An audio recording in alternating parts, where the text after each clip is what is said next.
Reels वाली बहू। प्रज्ञा को रील्स बनाने का बड़ा ही क्रेज है और वो दिन भर रील्स बनाती रहती है, खाते पीते घूमते फिरते घर में कॉलेज में।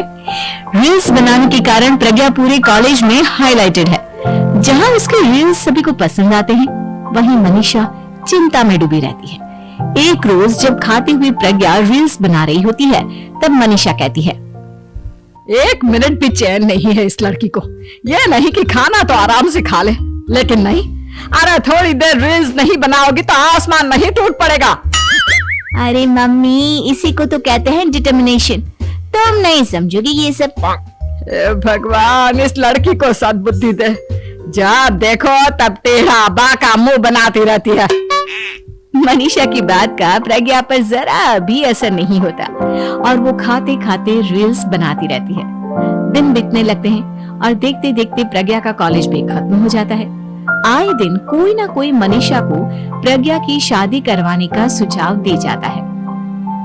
सब ठीक ही कहते हैं, प्रज्ञा की शादी कर देनी चाहिए। अपने घर के काम काज में व्यस्त हो जाएगी तो खुद ही ये रील्स और नाच गाना बंद हो जाएगा। मनीषा और प्रेम प्रज्ञा के लिए एक अच्छा लड़का ढूंढने लगते हैं और तभी विकी का रिश्ता प्रज्ञा के लिए आता है, जिसने प्रज्ञा को उसकी रील्स देखकर पसंद कर लिया था। अगले दिन विकी अपने माता पिता के साथ प्रज्ञा के घर पहुंच जाता है और प्रज्ञा साड़ी पहने हाथों में चाय की ट्रे लिए उनके सामने आती है। जब विकी को पसंद है तो हमें भी बहू पसंद है।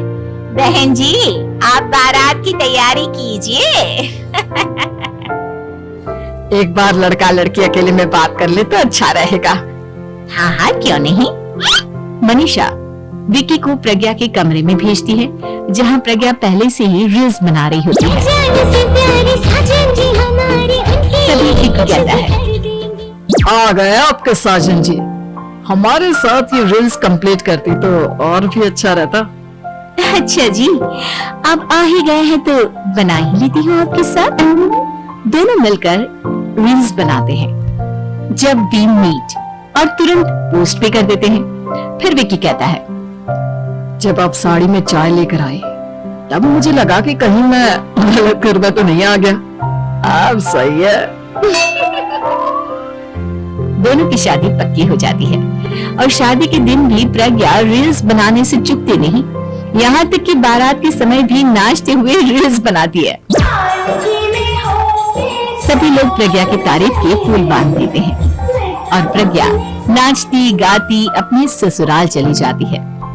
सब कुछ अच्छा चल रहा होता है। प्रज्ञा यहाँ भी दिन भर हर चीज की रील्स बनाती रहती है। लेकिन कुछ दिनों के बाद जब सुनीता कहती है, बहू, ये रील्स के साथ साथ कुछ काम भी कर लिया करो। वैसे तुझे और क्या क्या बनाना आता है? मम्मी जी, वैसे तो सब कहते हैं कि मैं सब कुछ अच्छा बनाती हूँ, लेकिन मुझे लगता है कि मैं मैगी अच्छा बना लेती हूँ। हाँ, कॉफी भी अच्छा बना लेती हूँ और मुंह तो सबसे अच्छा बना लेती हूँ। हैं? अच्छा अच्छा। सुनीता अपना माथा पकड़ लेती है और कहती है, बहू, कुछ खाना बनाना भी सीख लेती हूँ। मम्मी जी, मैं लंबी प्लानिंग कर रही हूँ। जल्दी ही मैं इतनी फेमस हो जाऊंगी कि मुझे पैसे मिलने लगेंगे। हम दोनों सास बहू राज करेंगे, राज नौकर काम करेंगे और लोगों की तो लाइन लगेगी हमसे मिलने के लिए। तेरा दिमाग खराब हो गया है क्या बहू? हंसी मजाक तक ठीक है, लेकिन इस तरह घर नहीं चलते। जितना जल्दी हो इस घर के तौर तरीकों को सीख लो। प्रज्ञा मुंह घुमाकर चली जाती है और तुरंत उसी वक्त एक रील बनाती है।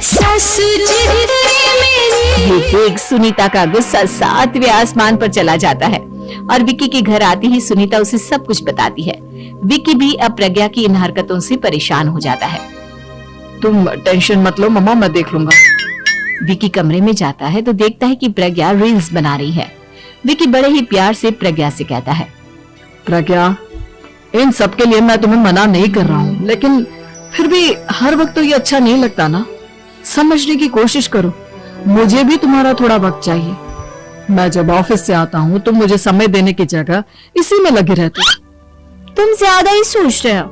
तुम भी मेरे साथ रील्स बनाओ ना, तुम्हें भी बहुत अच्छा लगेगा। तुम्हें इज्जत से कोई बात समझ में नहीं आती क्या? दिमाग खराब हो गया है तुम्हारा इस चकाचौंध से। अगर तुमने अपना रवैया नहीं बदला तो मैं तुमसे दूर चला जाऊंगा। तुम ही रिश्ता लेकर आए थे, मुझे लड़कों की कमी नहीं थी और ना आज है। विकी दरवाजा पटक कर चला जाता है। धीरे धीरे विकी प्रज्ञा से दूर होता जाता है। एक रोज मनीषा प्रज्ञा के ससुराल उससे मिलने जाती है। तब सुनीता उससे कहती है, बहन जी, अब आई हैं तो कुछ दिन यहाँ रहकर जाइएगा, आप ही का घर है। हाँ मम्मी, बहुत दिन हो गए तुम्हारे साथ एक भी रील नहीं बनाई मैंने। प्रज्ञा तुरंत अपने फोन में रील्स ऑन कर लेती है। ये सब मुझसे नहीं होता। तेरा ये भूत अभी तक नहीं उतरा क्या? बहन जी, आप कुछ कहती नहीं क्या इसे? जब आप ही कुछ नहीं कर पाई तो मैं कर ही क्या सकती हूँ। सास तो वैसे ही बदनाम है। शाम को घर की लाइट चली जाती है और मनीषा प्रज्ञा से कहती है, मेरे घुटनों में बहुत दर्द हो रहा है, तू लाइट का कुछ इंतजाम करना बेटा। अच्छा, कैंडल जला देती हूँ मम्मा। प्रज्ञा गाते हुए कैंडल जलाती है और खिड़की के पर्दे के पास रख देती है। मनीषा, जिसे बहुत दर्द हो रहा है, वो सो जाती है और प्रज्ञा हमेशा की तरह अपनी रील्स में लग जाती है। उधर कैंडल की वजह से पर्दा आग पकड़ लेता है और मनीषा के कमरे में आग लग जाती है। बचाओ, कोई है, बचाओ। सभी भागते हैं और विकी कमरे की आग बुझाने में लग जाता है, लेकिन तब तक मनीषा आधी जल चुकी थी। मनीषा की हालत देख प्रज्ञा रोने लगती है। विकी मनीषा को तुरंत हॉस्पिटल ले जाता है और उसे एडमिट कराता है। विकी प्रज्ञा से कहता है, देख लिया ना, तुम्हारे इस नाच गाने की वजह से आज तुम्हारी माँ की जान जाते जाते रह गई। अब पता नहीं तुम और क्या चाहती हो। उधर डॉक्टर कहते हैं, इनकी हालत बहुत नाजुक है, आधे से ज्यादा जल चुकी है। प्रज्ञा रोती हुई मंदिर में जाती है और भगवान के आगे जाकर कहती है, भगवान, मेरी माँ को ठीक कर दो। मैं कसम खाती हूँ, हाथ से ये रील्स बनाना छोड़ दूंगी, बस मुझे मेरी माँ वापस मिल जाए। 2 दिन बीत जाते हैं और मनीषा खतरे से बाहर आ जाती है। पेशेंट अब ठीक है, आप लोग उनसे मिल सकते हैं। सबको मनीषा से मिलता है और प्रज्ञा सबके सामने अपना फोन तोड़ देती है। मुझे माफ कर दो मम्मा, मैंने तुम लोगों की बातों को नजरअंदाज किया। बेटा, कोई भी चीज जरूरत से ज्यादा खराब है।